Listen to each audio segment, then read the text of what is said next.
Crumbles live in our Trio Orthopedic studio. I'm Marnie Gellner with Kevin Lynch. This was a game where Minnesota would tie Houston or get right within striking distance and then fall behind by a couple of baskets, and just kind of kept that pattern and that rhythm throughout the game and never could really catch up to the point where they're taking the lead. And first game out of the break, we didn't really know what to expect, and no Rudy Gobert tonight, but Houston just had an answer for everything, and Jalen Green was a big part of that. Had 19 points in the first half, 13 in that first quarter. Got off to a quick start. Now, he's not really known as an excellent three-point shooter, Jalen Green, but he was certainly sticking some tonight. 5 of 11 from behind the three-point line. And, you know, he kind of reminds me a little bit of Zach LaVine. You know, off the charts, athletic, but sometimes he doesn't play with a ton of grit like an Anthony Edwards has got a lot of grit to his game. But it seems like every time I look at box scores or every time Minnesota plays Houston, Jalen Green puts up good numbers. So, you know, he's about 6'6", can absolutely fly and make things happen. So he had a big night here tonight, especially in that first half. And this entire game, Marnie, was interesting because it seems like as the game kind of wore on, quick start for both teams. Minnesota gave up 48 points in the first quarter to Houston, but the Wolves also scored 38 points. So offense wasn't the problem early on. And it seemed like as the game kind of wore on, it just got tighter and tighter, and the defense improved by both teams. And Minnesota, by the late in the fourth quarter, they were just struggling to score. Anthony Edwards tried to really do too much in some ways, but the defense got better as the game wore on. But, yeah, Jalen Green, a big reason why the Rockets were able to win this ballgame. Well, speaking of Anthony Edwards, he led Minnesota in scoring with the 37 points. But you compare those two players, Jalen Green had his 35 points on 24 shots. Edwards had his 37 points on 32 shot attempts. Yeah, and obviously with a lot of offensive punch out of the game, with, you know, Randall not playing and DiVincenzo's been out for a few weeks now, Gobert to some degree.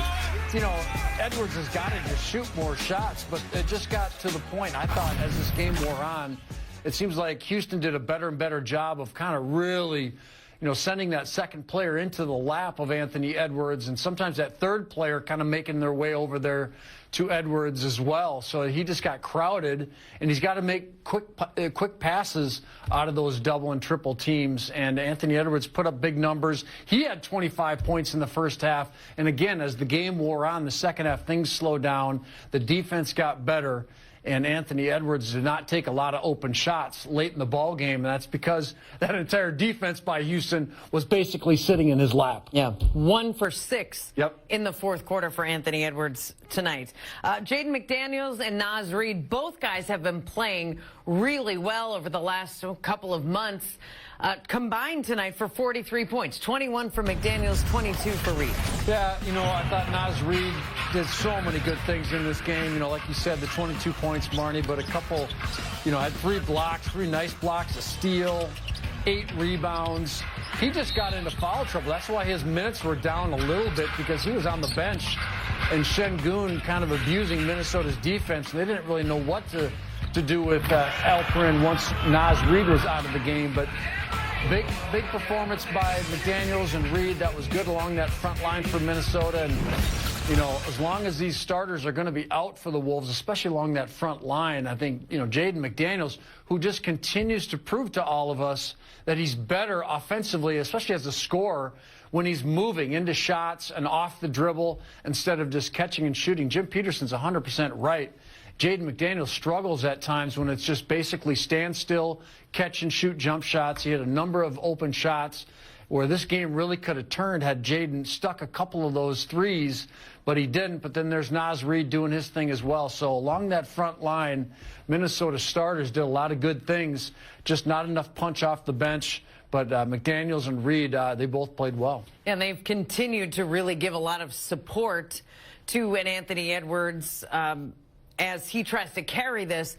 But the offensive support in particular has been impressive from those two, plus 3 blocks tonight from Naz Reid as well.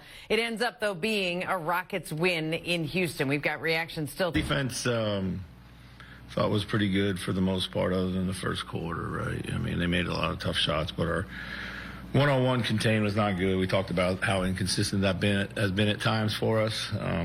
That's what kind of let him loose. But our issue is we got to win close games. I don't know what we are in clutch games. We got to be better. I mean, our shot selection, decision making in clutch games has got to improve. And on the offensive end, and then defensively, we've got to rebound and we've got to not foul. So. Chris, how much of that is on Ant? A lot of it is on Ant, obviously, because they're putting 2 on him, and for the most part, he's been making the right play, but he's got to stay with it, and we got to help too. I got to call a better game down the stretch. So. When it comes to the Nas's foul trouble tonight, what did you see in the back? Certainly the first few I thought were fouls. The first one I wasn't sure about. Some of them were fine.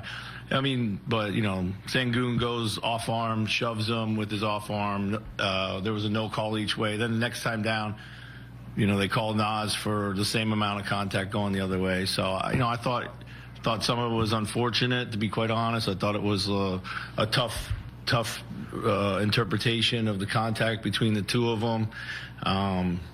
Meanwhile, Sengun at the other end is allowed to launch himself at us anytime we go near the paint. So, yeah, it was tough. We couldn't afford Nas to be in that foul trouble tonight. When it comes to Ant's fourth quarter specifically tonight, did you want him to get off it a little more? Was he fighting the doubles too much, or what did you think of some of those moments? Yeah, well, yeah, maybe. I thought he got to the heart of the defense a couple times. He made some good passes. Obviously, Jaden got some good looks. He didn't knock it down. So. When it comes to how do you get that to be a consistent thing, the execution late in the games with this squad, something that's been plaguing you guys for 2/3 of the season? Yeah, it's decision making. It's not execution. Yeah, so. We saw Rob go to the bench in the first half. What did you not like about his game? Was it the shot selection? Yeah, I didn't like the shot selection. Basically sitting in his lap. Yeah, 1 for 6 in the fourth quarter for Anthony Edwards tonight. Jaden McDaniels and Naz Reid, both guys have been playing really well over the last couple of months. Combined tonight for 43 points, 21 for McDaniels, 22 for Reid. Yeah, I thought Naz Reid did so many good things in this game. Like you said, the 22 points, Marnie, but a couple, had 3 blocks, 3 nice blocks, a steal, 8 rebounds. He just got into foul trouble. That's why his minutes were down a little bit, because he was on the bench and Sengun kind of abusing Minnesota's defense. And they didn't really know what to do with Alperin.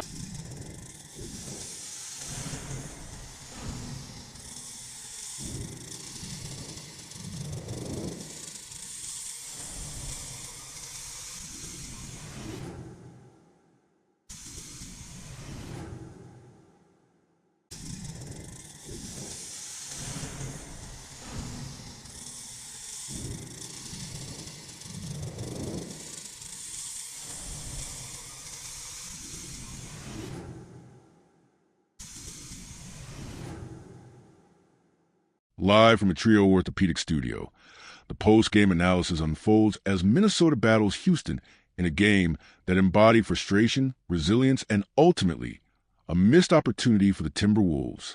It was a contest marked by repeated surges, Minnesota clawing back within striking distance, only to watch Houston respond with timely buckets, maintaining a lead that the Wolves could never fully overcome. With no Rudy Gobert available, expectations were uncertain heading into the matchup, and what played out was a gritty, hard-fought game where the Rockets always seemed to have the upper hand. Jalen Green was the engine behind Houston's offensive firepower, setting the tone with 19 points in the first half, including a blistering 13-point opening quarter. Not typically regarded as an elite three-point shooter, Green flipped the script, connecting on 5 of his 11 attempts from deep and playing with a level of confidence that propelled the Rockets throughout the night. His game brings to mind Zach LaVine, a player with electrifying athleticism, but occasional inconsistency in physicality.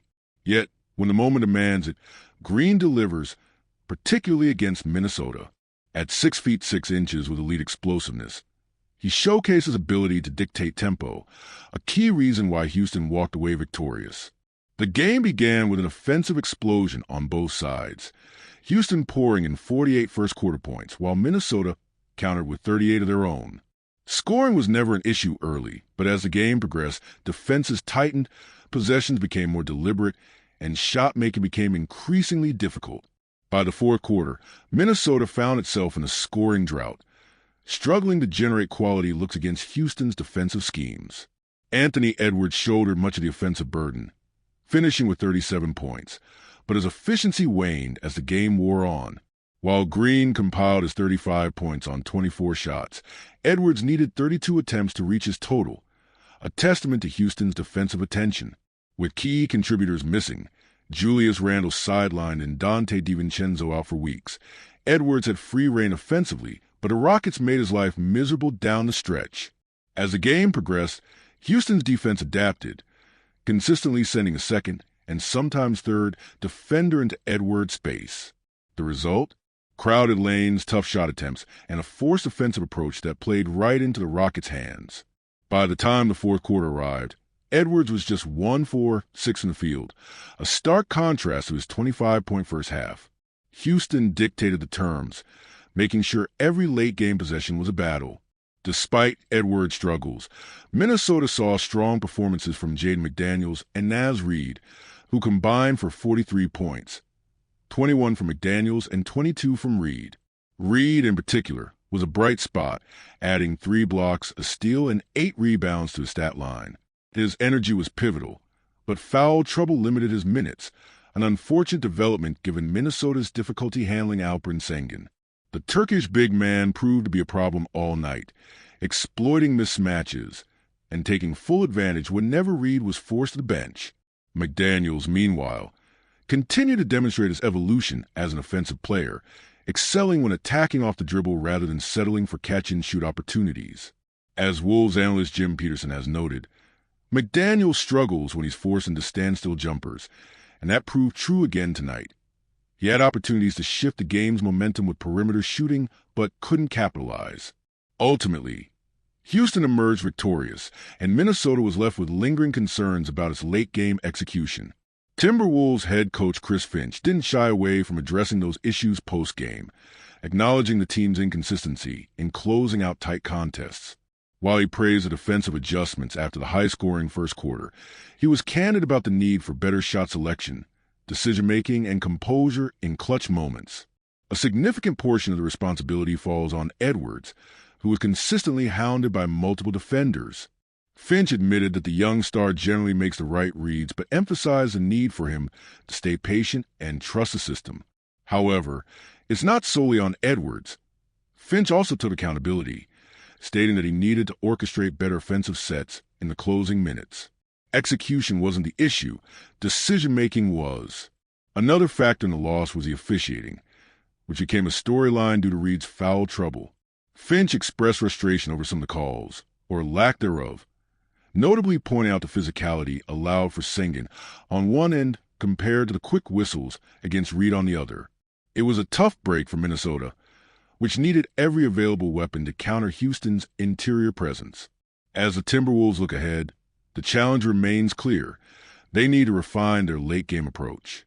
They've struggled in clutch situations throughout the season, and tonight was another example of how small lapses can make the difference between a win and a loss. Against a Rockets team that executed when it mattered most, Minnesota simply didn't have enough.